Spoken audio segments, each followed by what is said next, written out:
नमस्कार, स्वागत है आपका उत्तराखंड खबरनामा न्यूज़ में। लगातार बढ़ती महंगाई के खिलाफ कांग्रेसियों ने प्रदेश सरकार का पुतला फूंका। हल्द्वानी में विधायक सुमित हृदयेश के नेतृत्व में कांग्रेसियों ने सरकार के खिलाफ जमकर प्रदर्शन करते हुए कहा कि प्रदेश में लगातार महंगाई बढ़ती जा रही है।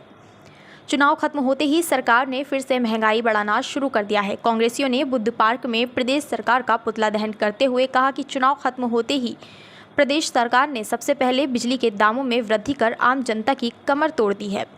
केंद्र और राज्य सरकार महंगाई पर कोई भी नियंत्रण नहीं कर पा रही है। अब प्रदेश सरकार ने रोजमर्रा के उपयोग में आने वाले दूध के दामों में भी वृद्धि कर दी है।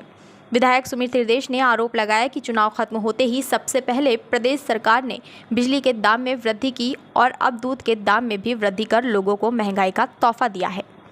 पिछले दिनों नेशनल टेस्टिंग एजेंसी एनटीए द्वारा नीट की परीक्षा के परिणाम जारी किए गए थे, लेकिन उस परीक्षा में भी बड़े पैमाने पर धांधली की गई है। विधायक सुमित हृदयेश ने कहा कि प्रदेश सरकार द्वारा बढ़ाई गई बिजली और दूध के दाम को तुरंत वापस लिया जाए, नहीं तो कांग्रेस पूरे प्रदेश में बड़ा आंदोलन खड़ा करेगा। इसके अलावा नीट के पेपर में हुई धांधली की सुप्रीम कोर्ट के जज की निगरानी में सीबीआई जांच कराई जाए।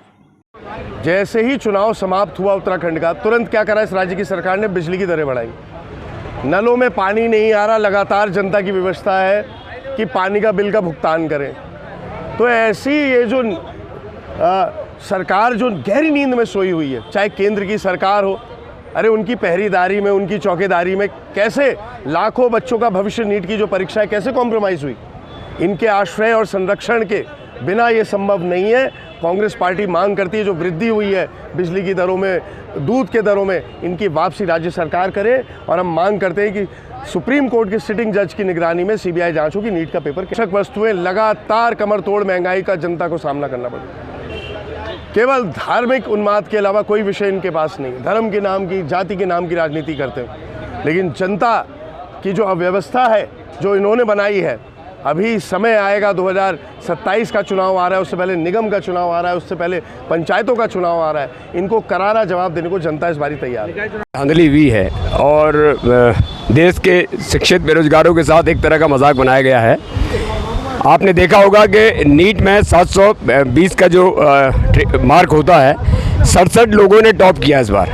और मैं आपको बताना चाहता हूँ कि देश के इतिहास में पहली बार ऐसा हुआ है कि 67 लोगों ने टॉप किया है। और एक ही सेंटर में लगातार क्रम से जो अनुक्रमांक है, उसमें 6 लोगों ने मेरिट में 100% अंक प्राप्त किए हैं और 67 लोगों ने इस बार मेरिट में 100% अंक प्राप्त किए हैं। तो इस तरीके से आपको एक बात बताना चाहता हूँ कि पटना में इनके खिलाफ एफआईआर भी हुई, लेकिन उसके बाद भी ये लोग नहीं चेते।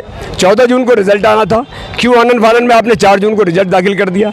और उसके बाद मैं आपको बताता हूँ कि इसमें ग्रेस मार्किंग होती है।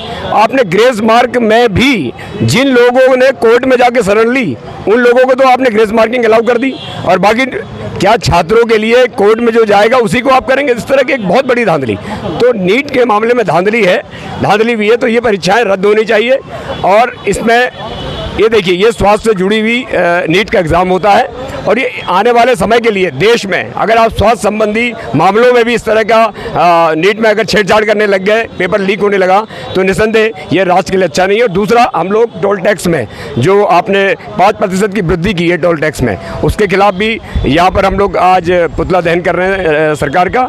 और राज्य सरकार द्वारा जिस तरीके से दूध के दाम में वृद्धि की है, तो उसके खिलाफ भी आज हम लोग पुतला दहन कर रहे हैं। गोविंद सिंह बिस्ट द्वारा बुद्ध पार्क में राज्य एवं केंद्र सरकार का पुतला दहन किया जा रहा है, क्योंकि सत्ता में आते ही भाजपा सरकार द्वारा दुग्ध उत्पादों में, हमारे आंचल दूध में, आंचल के जो डेयरी उत्पाद के हैं, जो रोज़ निम्न वर्ग के लोगों के लिए दिन प्रतिदिन दैनिक प्रयोग की चीज़ें हैं, उसमें 2 रुपये बढ़ोतरी कर दी गई है, जो एक गरीब परिवार के लिए बहुत ही मुश्किल है, क्योंकि वो चीज़ दैनिक उपयोग में लाई जाती है। और दूसरा मुद्दा हमारा ये है कि जो 34 लाख युवाओं के साथ फिर से उनके भविष्य के संग खिलवाड़ किया गया है। जो नीट यूजी की परीक्षा है, जो मेडिकल से बिलोंग करती है, तो उसमें कहीं ना कहीं फिर पेपर लीक का मामला सामने आ रहा है, जिसके विरोध में आज हम ये प्रदर्शन कर रहे हैं और पुतला दहन कर रहे हैं।